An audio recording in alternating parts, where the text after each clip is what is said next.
Diz assim a palavra do Senhor, 1 Tessalonicenses, capítulo 3, versículos de 1 a 13. Pelo que, não podendo suportar mais o cuidado por vós, pareceu-nos bem ficar sozinhos em Atenas.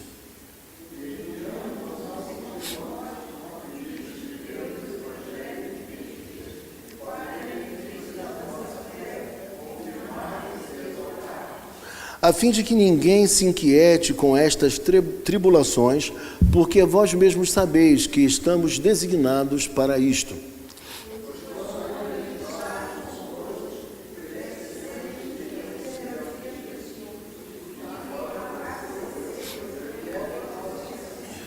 Foi por isso que, já não me sendo possível continuar esperando, mandei indagar o estado da vossa fé, temendo que o tentador vos provasse e se tornasse inútil o nosso labor.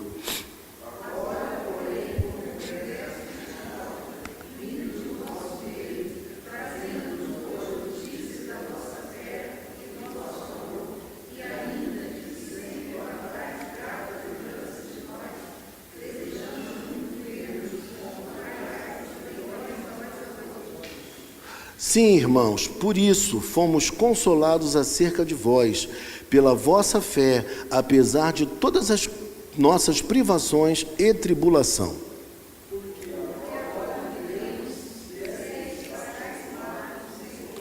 Pois que as ações de graças podemos tributar a Deus no tocante a vós outros, por toda a alegria com que nos regozijamos por vossa causa diante do nosso Deus.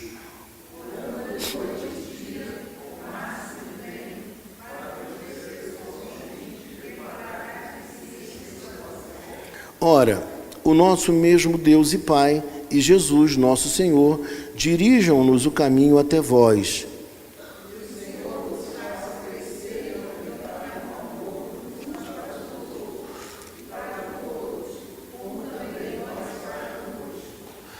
A fim de que seja o vosso coração confirmado em santidade, isento de culpa na presença de nosso Deus e Pai, na vinda de nosso Senhor Jesus, com todos os seus santos. Vamos orar mais uma vez? Senhor Deus, queremos te pedir agora que o Senhor nos dê a iluminação dos altos céus, para que a tua palavra, Pai, seja proferida com muita clareza, ó Deus, ao entendimento e também ao coração dos irmãos, para que assim, Senhor, a tua obra seja feita nesta noite, ó Deus, de forma a abençoar, a fortificar, a exortar a cada um de nossos queridos irmãos. É assim que nós te oramos e te agradecemos por tudo, porque te oramos em nome de Jesus. Amém. Versículo 6 nos diz: agora, porém, com o regresso de Timóteo, vindo do vosso meio, trazendo-nos boas notícias da vossa fé e do vosso amor, e ainda de que sempre guardais grata lembrança de nós, desejando muito ver-nos, como aliás também nós a vós outros. Repare comigo algumas coisas aqui importantes. A primeira que eu iria dizer a vocês: Timóteo volta e traz um relatório. Eu não sei se alguém aqui trabalha com relatório, faz relatório, não sei. Mas se a pessoa for uma pessoa de fé, ela vai fazer um relatório bem positivo, bem animador. Sem deixar de ser realista, verdadeiro.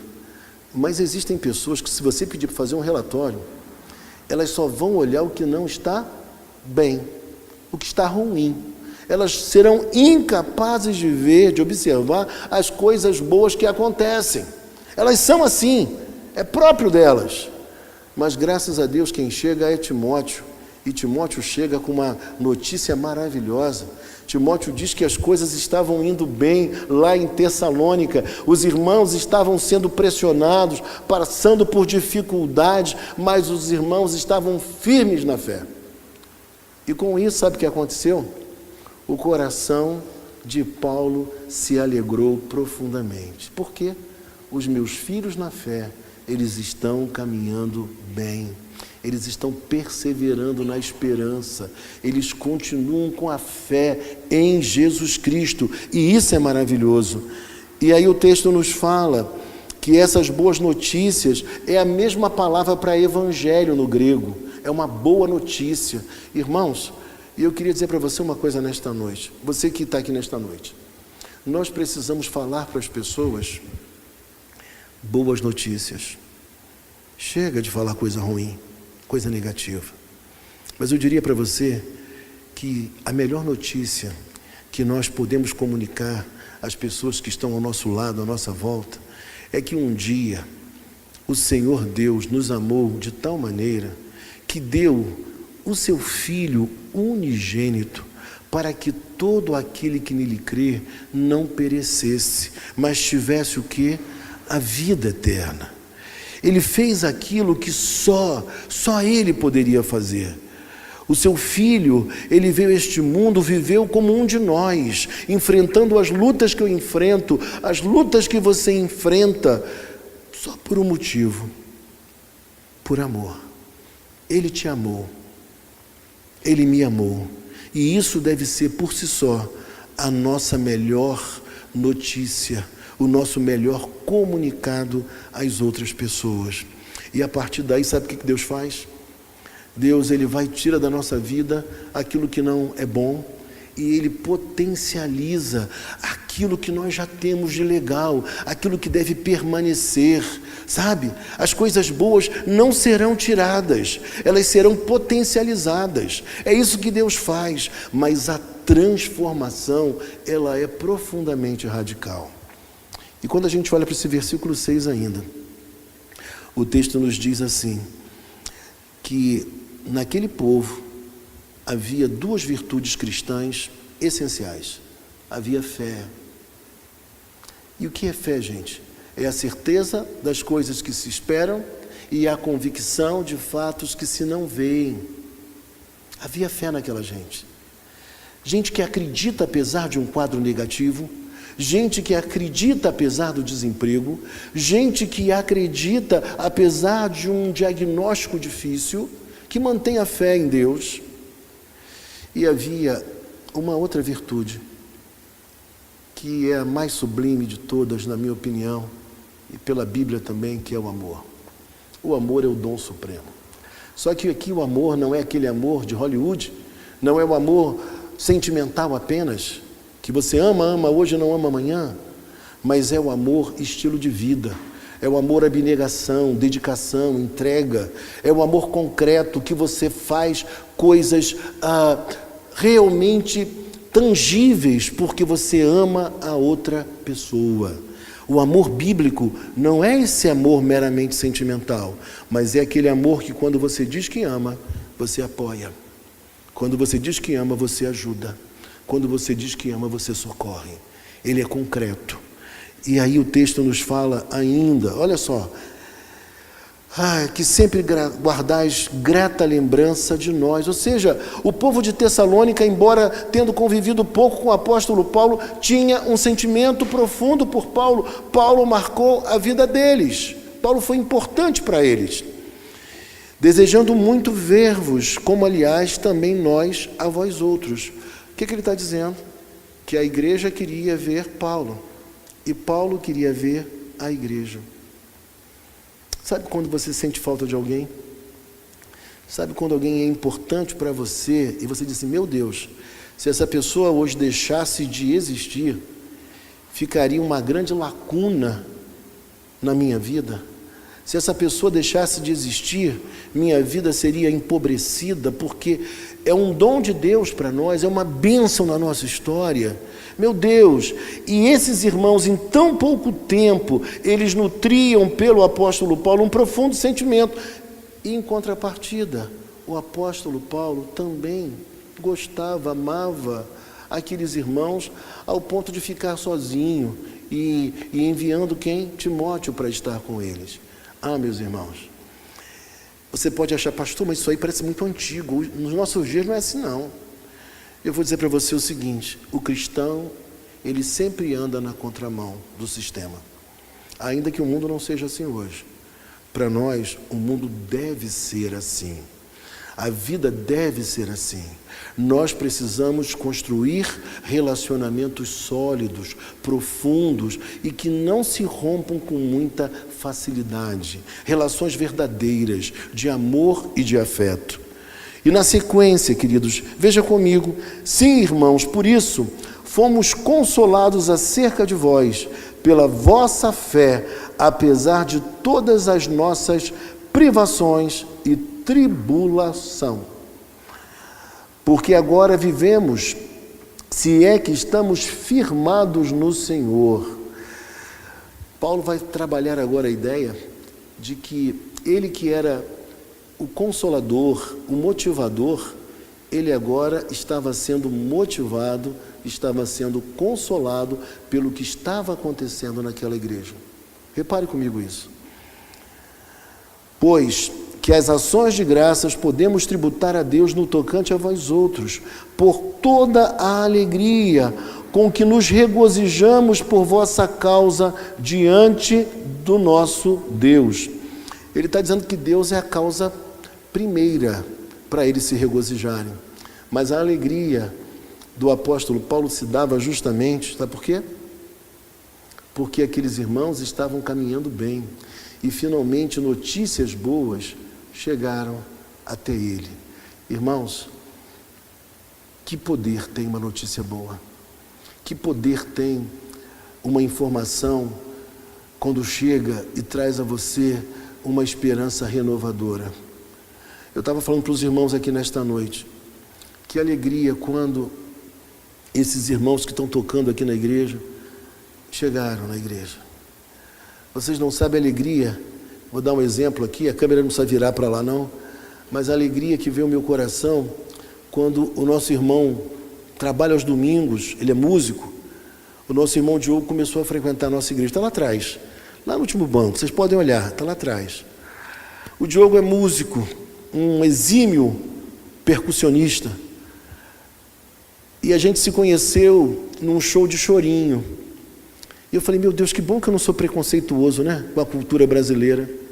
Não, primeiro nos conhecemos no carro, né, e aí nós conversamos, ele estava fazendo alguns dias como motorista de Uber, e aí numa conversa com ele falou que tocava música popular brasileira, e eu disse, rapaz, eu gosto muito de música popular brasileira, e com isso eu fui assistir um show em que ele tocou, e aí a amizade foi crescendo.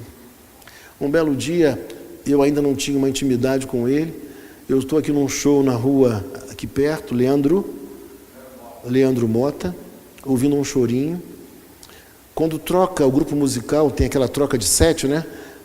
Aí ele saiu, ele veio falar comigo e com a Ângela, me abraçou, falou comigo, de repente ele para, no meio daquele barulho, e fala assim no meu ouvido, você é pastor, não é? Eu falei, sou. Pastor no meio do show de chorinho? Ele virou-se para mim e falou assim, você não poderia lá em casa orar pelo meu filho, não? E eu falei, vou, é só a gente marcar. E marcamos e fomos lá, oramos, jantamos uma comida deliciosa. Tempo bom. E desde então, queridos irmãos, sabe o que aconteceu? Ele não pode vir com muita frequência, mas sempre que pode, o Diogo está aqui com a gente. Às vezes, e eu ia dizer isso agora, e ele, irmãos, ele vem direto do show às vezes. E eu estou muito grato a Deus por isso, porque Deus quer salvar pessoas, Deus quer que a sua mensagem chegue a todos. E nós somos os veículos de Deus para a comunicação do Evangelho. E hoje o Diogo está aqui. E quem sabe amanhã um amigo dele vai estar, e outra pessoa vai estar. Para Deus não há impossíveis, Deus quer salvar. E aí quando a gente olha para o texto, veja comigo, versículo 8, porque agora vivemos, se é que estamos firmados no Senhor, pois que as ações de graças podemos tributar a Deus no tocante a vós outros, por toda a alegria com que nos regozijamos por vossa causa. Paulo estava feliz porque os irmãos estavam bem. Você tem um filho que você se preocupa com ele? Você tem um neto que você fica preocupado com o futuro dele. É como se Paulo estivesse preocupado com os seus filhos na fé.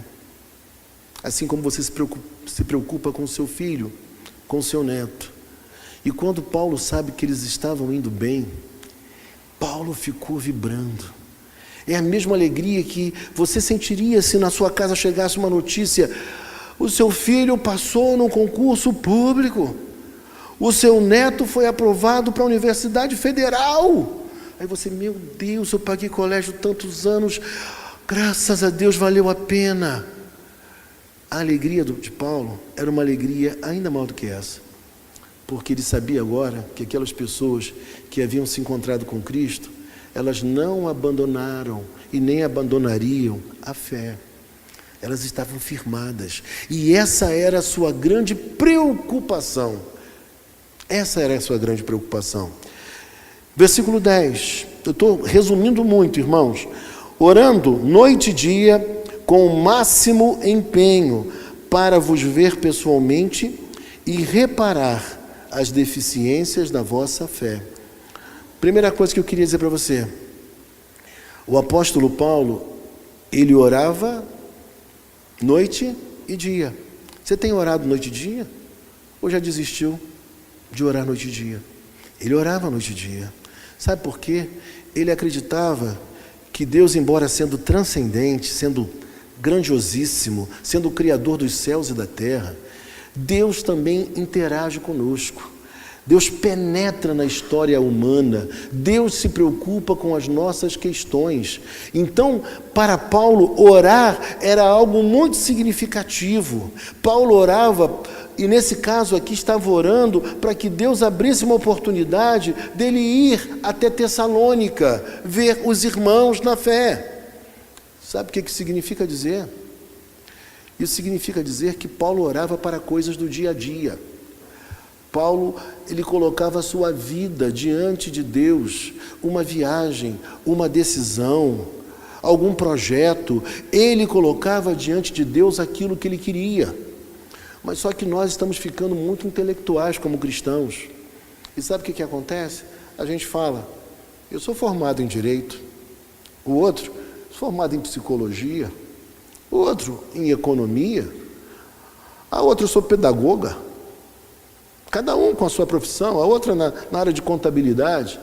Eu estudei, eu tenho conhecimento, eu tenho ciência. Eu vou orar a Deus só se for uma coisa muito grande e muito importante. Mas a oração fazia parte do dia a dia do apóstolo Paulo. Ele tinha constância na oração. Ele apresentava a Deus os seus pedidos. Ele acreditava que Deus tinha resposta para as suas demandas. E talvez o que esteja faltando a mim e a muitos de nós, talvez seja descer um pouquinho daquele patamar que nós achamos que estamos e nos tornarmos mais humildes, mais dependentes de Deus, buscar mais a Deus e entregar a nossa vida, as nossas decisões a Ele, para que a nossa vida se afine com a sua santa vontade. E aí o texto diz assim para nós, se eu falo isso numa Assembleia de Deus, ia ser uma coisa de doido. Meu Deus do céu, ia ser aleluia e glória a Deus até amanhã de manhã. Aqui o versículo 10 fala, irmãos, fala que Paulo queria estar com eles para uma coisa. Veja só, versículo 10, parte final. Orando de noite com o máximo empenho para vos ver pessoalmente e reparar as deficiências da vossa fé. Paulo queria, me dá a entender aqui, Paulo queria estar com eles, mas não estar com eles todos de uma vez. Ele queria gastar tempo com cada pessoa, sabendo quais eram as questões, as dúvidas, as perguntas. Ele estava disposto a isso. Que coisa maravilhosa! Isso é ser pastor. E versículo de número 11. Ora, o nosso mesmo Deus e Pai e Jesus, veja que Jesus e Deus, são não existe diferenciação em termos de poder. A primeira pessoa da Santíssima Trindade, a segunda pessoa, nosso Senhor, dirijam-nos o caminho até vós. Eu não sei se você está prestando atenção, está olhando mais para mim do que para o texto, mas repare uma coisa, ele está dizendo aqui para a gente que ele confiava que Deus iria fazer o quê? Olha só, dirigir o caminho dele até os irmãos de Tessalônica. É Deus quem vai fazer isso. Ele confiava que Deus iria providenciar todas as coisas e no momento oportuno isso aconteceria. Depois você, quando chegar em casa, lê Atos 20, versículo 1, que você vai observar que Deus concede a Paulo aquilo que ele desejava, de ir até os irmãos. E no versículo 12 nós lemos: o Senhor vos faça crescer e aumentar no amor, uns para com os outros, e para com todos, como também nós para convosco. Paulo está dizendo o seguinte, aqueles irmãos amavam, eles tinham um coração grande, eles eram afetuosos, que não tem limite para acontecer na nossa vida, que não é negativo nunca vai ser negativo, não faz mal. Sabe o que é? É o amor. Paulo está dizendo que o amor precisava crescer ainda mais entre aqueles irmãos. É o que o apóstolo Paulo queria. E aí eu convido você a virar algumas páginas até 2 Tessalonicenses, para eu provar a você o que aconteceu. A oração de Paulo se cumpriu. Vire só algumas páginas. 2 Tessalonicenses, são pouquinhas páginas.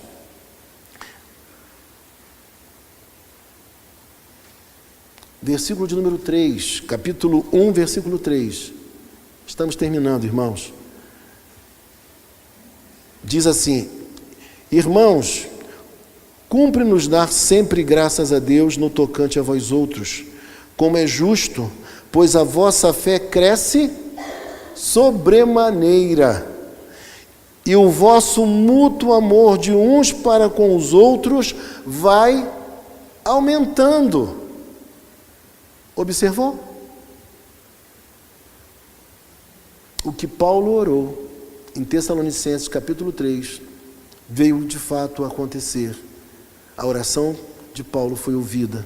E no capítulo 1, versículo 3, isso se confirma. Aquela igreja que já amava, que era dedicada, que era cheia de fé, essa igreja ainda cresce mais na fé e cresce ainda mais no amor, porque o amor não tem limites. O amor não faz mal. O verdadeiro amor, ele é benéfico. Diz a Bíblia que o verdadeiro amor lança fora o medo, né? Que coisa boa. Ele fala de fé, ele fala de amor, mas aqui ele não falou com muita clareza de esperança.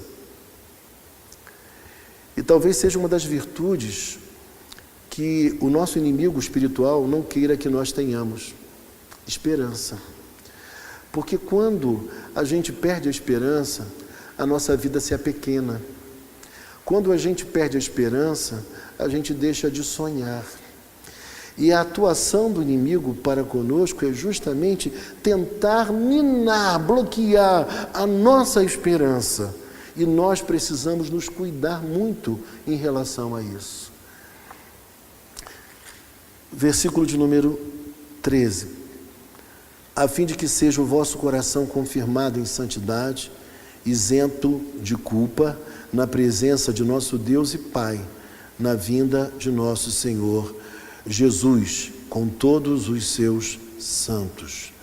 Aqui eu só queria destacar duas coisas nesse versículo de número 13.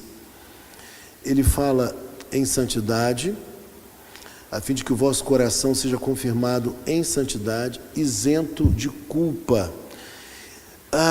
É como se ele dissesse para nós que Deus vai fazer isso no tempo presente. Deus vai nos dar santidade, vai preparar a nossa vida em vida.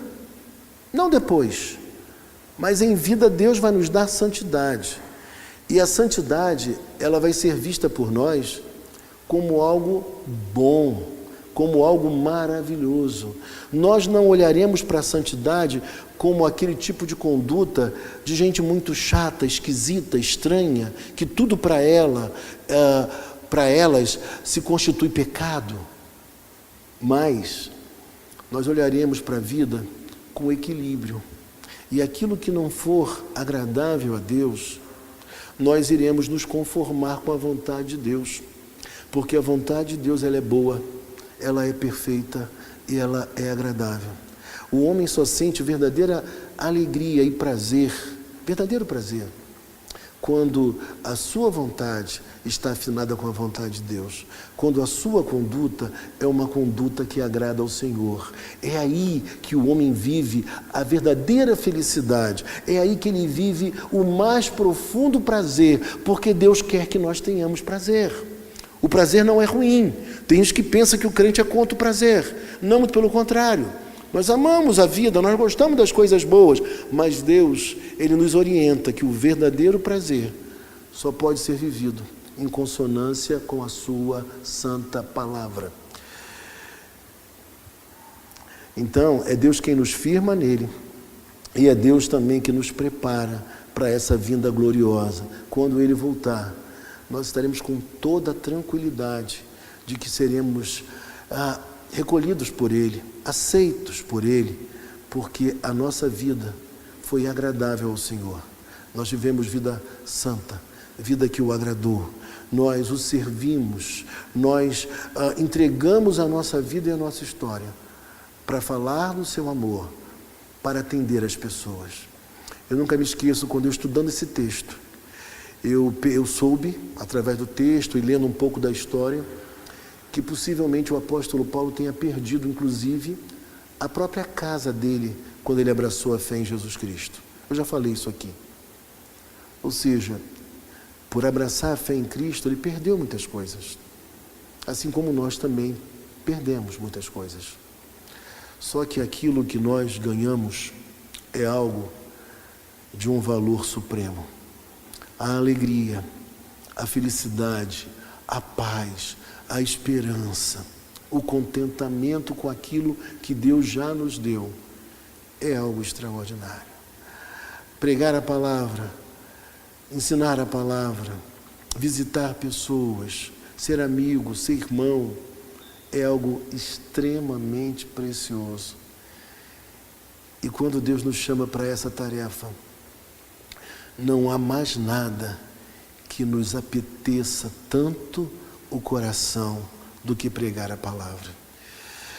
Saber que você é um instrumento da parte de Deus para falar da palavra de Deus, com todas as suas imperfeições, mas você ser sabedor que o Espírito Santo nesta hora, nesse exato momento, ele está usando essa mesma palavra para falar coisas diferentes ao coração de cada um de vocês. É o mesmo texto, é a mesma mensagem, é a mesma pregação, mas essa mensagem ela é tão poderosa e eficaz que ela é capaz de atender às demandas de pessoas tão diferentes como cada um de nós.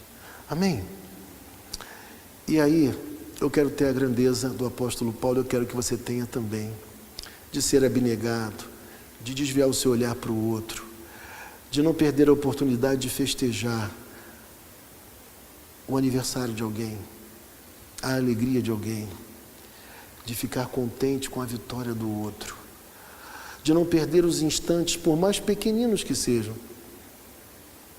que o Senhor te dá a oportunidade de viver, para que o seu coração seja, de fato, um coração profundamente feliz e alegre. Como é bom, eu fico pensando no apóstolo Paulo. Eu estava em casa, eu fiquei muito emocionado que eu estava estudando minha mulher à mesa. E eu pensando no apóstolo Paulo, e pensando um pouco no que eu já vivi no ministério, nesses 11 anos de ordenação ministerial. E eu me emocionei. E minha mulher não é como eu, ela não chora tanto. Ela é mais seca do que eu, embora muito sensível também. E ela me viu chorando, ela não estava entendendo nada do que estava acontecendo. Meu Deus do céu. Não é normal. Mas o que estava no meu coração naquele momento era justamente esse sentimento de alguém que viu pessoas se convertendo e não pôde acompanhar toda a trajetória daquela comunidade. Não pôde ver de repente pessoas se casando, como eu falei, pessoas sendo batizadas, pessoas superando suas crises, casais se reconciliando. essas coisas que fazem parte da vida e da comunidade. É para isso que Deus nos chamou como pastores. E nessa noite, eu queria muito orar por você que está aqui. Eu não sei o que você veio fazer aqui, se havia alguma expectativa. Talvez você esperasse que eu dissesse que Deus ia, nesta noite, mover como um anjo com uma bandeja, trazendo a sua vitória na bandeja, né? Como se ouve muito por aí.